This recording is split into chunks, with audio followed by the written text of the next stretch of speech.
Las cosas en su identidad, de Thomas Merton.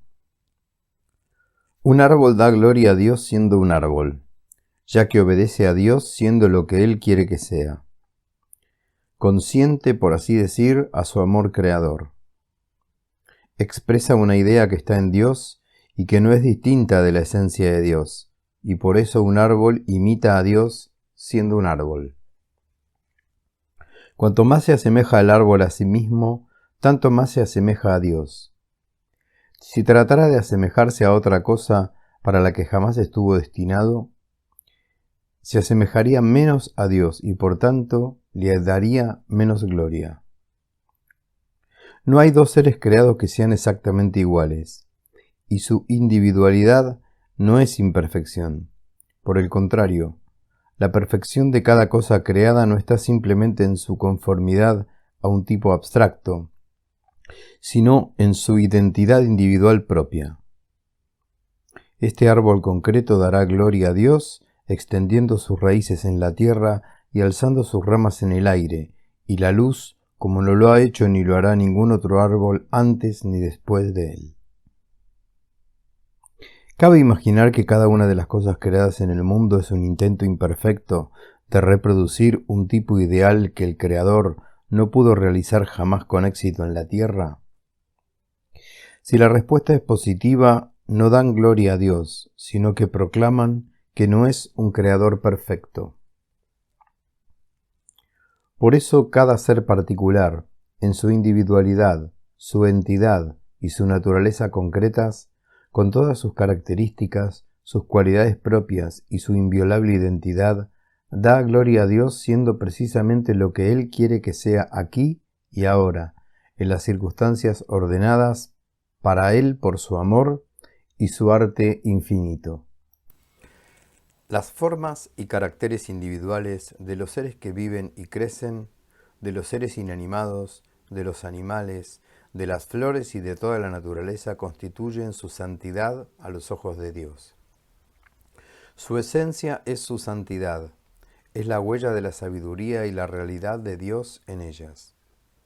La especial y torpe belleza de este potro, en este día de abril, en este campo, bajo estas nubes, es una santidad consagrada a Dios por su sabiduría creadora y proclama la gloria de Dios. Las pálidas flores del cornejo que crece fuera de esta ventana son santas. Las florecillas amarillas que nadie percibe al borde de aquel camino son santas que contemplan el rostro de Dios. Esta hoja tiene su propia textura, su trama de fibras y su forma santa propia, y lo que hace santas a la perca y a la trucha que se ocultan en los profundos remansos del río son su belleza y su fuerza.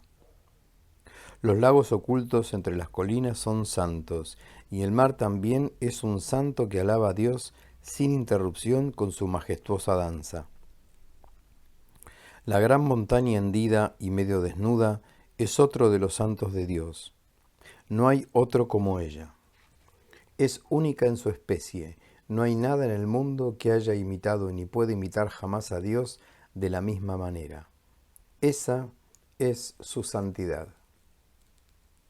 Pero, ¿y tú y yo? A diferencia de los animales y de los árboles, a nosotros no nos basta con ser conformes a nuestra naturaleza. No nos basta con ser personas individuales. Para nosotros la santidad es más que la humanidad. Si somos solo personas, solo gente, no seremos santos y no seremos capaces de ofrecer a Dios el culto de nuestra imitación, que es la santidad. Es verdad que para mí la santidad consiste en ser yo mismo, y para ti consiste en ser tú mismo, y que en definitiva, tu santidad nunca será la mía, ni la mía será nunca la tuya, excepto en la comunidad de la caridad y la gracia. Para mí, ser santo significa ser yo mismo. Por eso el problema de la santidad y la salvación es, en realidad, el problema de llegar a saber quién soy yo y descubrir mi verdadero ser. Los árboles y los animales no tienen problema. Dios los ha creado tal como son sin consultarles y ellos están plenamente satisfechos. Pero en nuestro caso es diferente. Dios nos deja libres para hacer lo que queramos. Podemos ser nosotros mismos o no, según deseemos. Somos libres para ser reales o irreales. Podemos ser verdaderos o falsos. La elección es nuestra. Podemos llevar ahora una máscara y después otra, y no mostrar nunca nuestro verdadero rostro, si así lo deseamos. Pero no podemos hacer esta elección con impunidad. Las causas tienen sus efectos, y si nos mentimos a nosotros y a los demás, no podemos abrigar la esperanza de encontrar la verdad y la realidad cuando sintamos necesidad de ellas. Si hemos escogido el camino de la falsedad, no tenemos que sorprendernos de que la verdad se nos escape cuando finalmente lleguemos a necesitarla. Nuestra vocación no consiste simplemente en ser, sino en trabajar junto con Dios en la creación de nuestra vida, nuestra identidad, nuestro destino.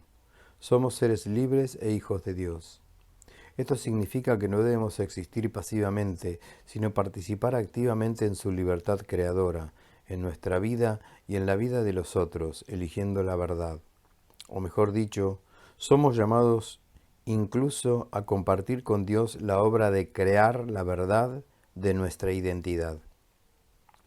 Podemos eludir esta responsabilidad jugando con máscaras, y esto nos agrada porque a veces puede parecer una manera libre y creadora de vivir. Resulta muy difícil, según parece, agradar a todos, pero a largo plazo el precio que debemos pagar y el sufrimiento son muy elevados. Descubrir nuestra identidad en Dios, o como dice la Biblia, trabajar por nuestra salvación, es una tarea que requiere sacrificio y angustia, riesgo y muchas lágrimas. Exige una atención constante a la realidad en todo momento y una gran fidelidad a Dios cuando se revela oscuramente en el misterio de cada nueva situación. Nosotros no conocemos con claridad y de antemano cuál será el resultado de este trabajo. El secreto de mi plena identidad está escondido en Dios. Solo Él puede hacer de mí la persona que yo soy, o mejor, la que seré, cuando al fin comience a ser plenamente. Pero si no deseo esta identidad y no trabajo con Él y en Él para encontrarla, la obra nunca será realizada.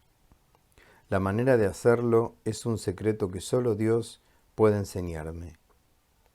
No hay forma alguna de conocer este secreto sin fe. Mas la contemplación es el don mayor y más precioso, ya que me permite ver y comprender la obra que Dios quiere que haga. Las semillas que en todo momento planta la voluntad de Dios en mi libertad son las semillas de mi identidad, de mi realidad, de mi felicidad, de mi santidad. Rechazarlas es rechazarlo todo. Es el rechazo de mi existencia y de mi ser, de mi identidad, de mi verdadero yo.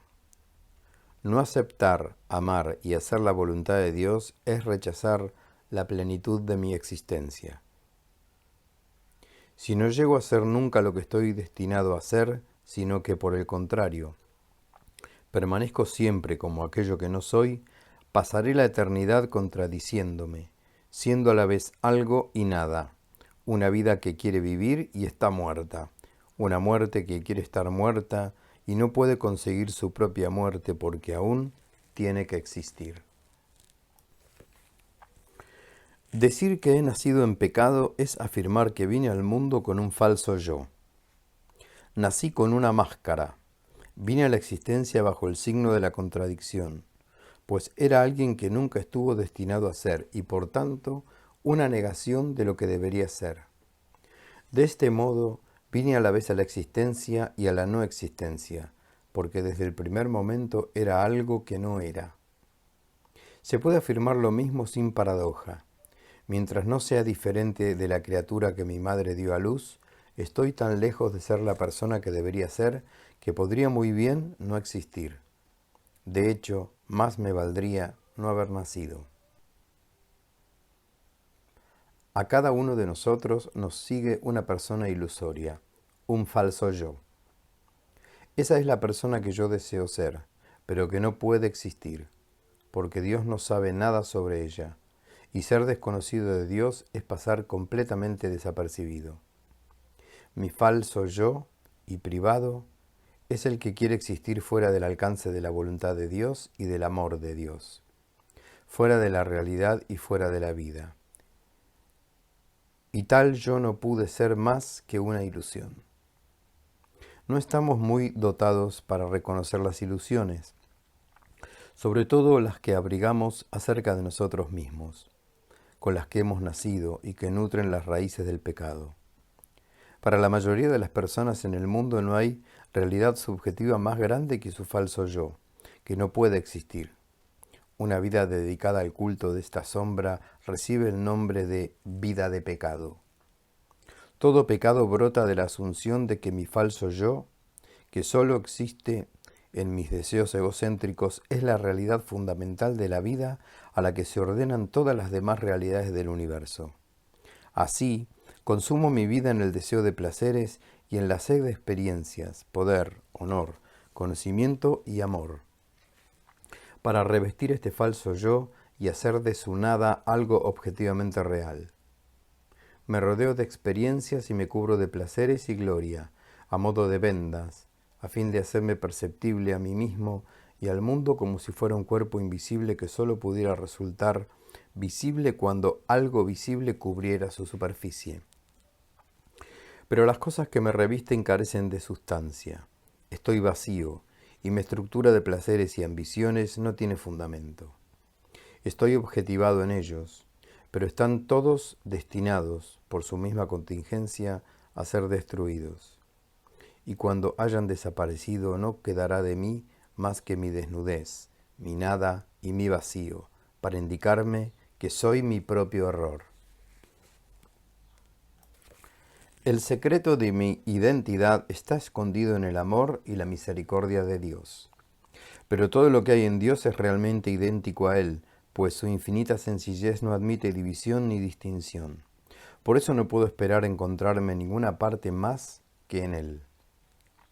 En definitiva, la única manera de poder ser yo mismo es identificarme con aquel en quien están escondidas la razón y la plenitud de mi existencia. Por consiguiente, solo hay un problema del que depende toda mi existencia, mi paz y mi felicidad. Descubrirme descubriendo a Dios. Si encuentro a Dios, me encontraré a mí mismo, y si encuentro mi verdadero yo, encontraré a Dios. Pero aun cuando esto parece simple, en realidad es inmensamente difícil. De hecho, si solo contara con mis fuerzas, sería totalmente imposible. Pues aunque puedo conocer con mi razón algo de la existencia y la naturaleza de Dios, no hay forma humana y racional de llegar a ese contacto, a esa posesión de Dios que será el descubrimiento de quién es Él realmente y quién soy yo en Él. Esto es algo que nadie puede conseguir jamás por sí solo, y ninguno de los seres humanos ni de las cosas creadas en el universo puede ayudarnos en esta tarea. Solo Dios puede enseñarme a encontrar a Dios. Solo Él.